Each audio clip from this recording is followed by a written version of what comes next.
When we eat, our digestive system breaks down food and extracts nutrients for energy. Fatty acids from fats for steady energy, glucose from carbohydrates for the quicker access to energy, and then we have our amino acids that come from proteins. Now, here's the part many people don't realize is that when blood sugar rises too high, your body protects itself by pulling water out of your cells to dilute the excess sugar in your bloodstream. So imagine the grape is your cell and turning into a raisin because it's being extracted of water. Most of that water comes from your muscle cells, actually, because they are the biggest storage tanks for both glucose and water. This leads to mild dehydration even before you feel thirsty. So now here's where things can get a little bit tricky. When you're dehydrated, even mildly, your brain senses low energy, not because there's no glucose, there's no energy, but because glucose can't move into your cells to be processed and used as energy. It can't be done without water. So it triggers cravings for sugar or quick carbs, the refined stuff that we can eat a lot of, the pastries, the candy, the fizzy pop, the gummy bears, and then you eat more. Blood sugar rises again, insulin rises to push that glucose into the cells. But get this, high insulin also blunts your thirst signals. So you don't even realize you're dehydrated. So you keep eating quick carbs and sugar rather than drinking water. Over time, this cycle leads to insulin resistance. And so here you have the final scene. Your blood is now full of sugar, but your cells are actually starving for water. Water carries glucose into the cell to store it, to move it, and to unlock it. In the heat, your body loses water faster, trying to cool itself down, even when you're not moving much. And when that happens, a lot starts to shift inside.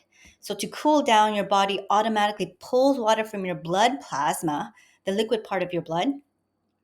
And if you aren't hydrating enough, and only eating sugar and carbs, your blood becomes more concentrated with glucose. So now you have sticky flowing blood. And this is when your body tries to dilute this by pulling out more water from your muscle cells to establish that blood sugar balance in your bloodstream.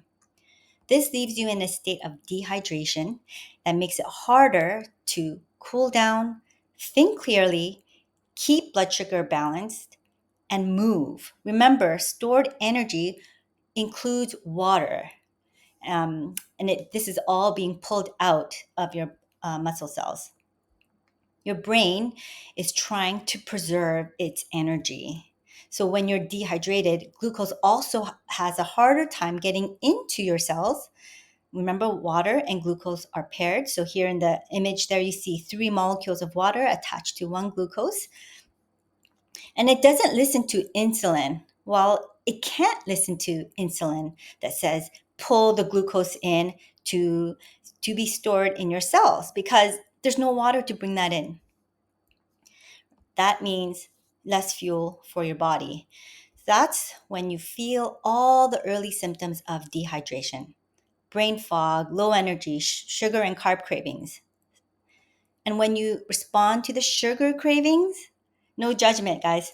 It leads to a harmful cycle that leads to higher than needed insulin, then insulin resistance, and over time, diagnoses like prediabetes, type 2 diabetes, metabolic syndrome, and fatty liver. So, how can we avoid this? Well, people often say, well, thirst is the first sign of dehydration, but I believe our bodies whisper before they shout, right? How do they whisper? Early signs and symptoms.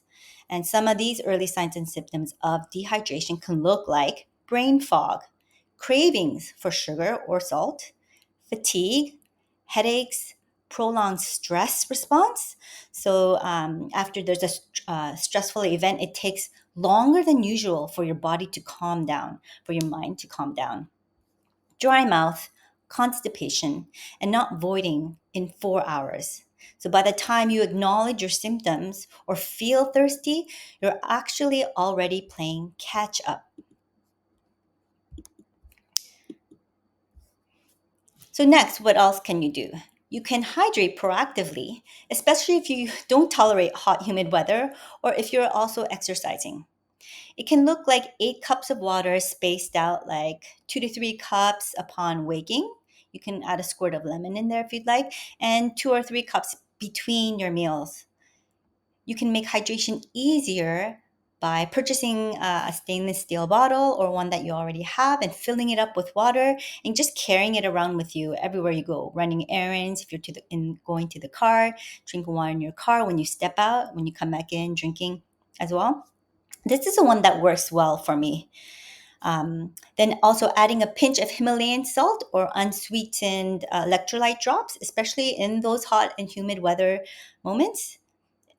And then you can also flavor your water. You can flavor your water with citrus, mint. If you're a bubble tea fan, instead of those tapioca balls, you can try chopping up cubes of cucumber or add in some berries to flavor.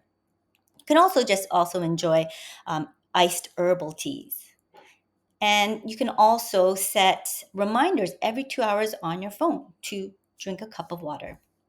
And lastly, drink water before you snack or when you feel the munchies, just in case it's dehydration, right? Reassure your brain that there is energy and calm the craving.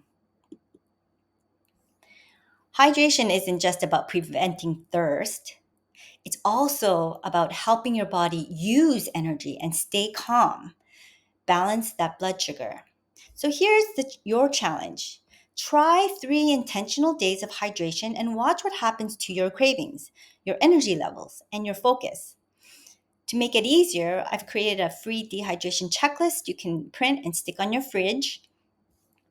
It also includes my favorite summer drink ideas for those days when those mango tapioca slushies just aren't in the budget, or if I'm honest, I've exceeded my sugar intake for the day.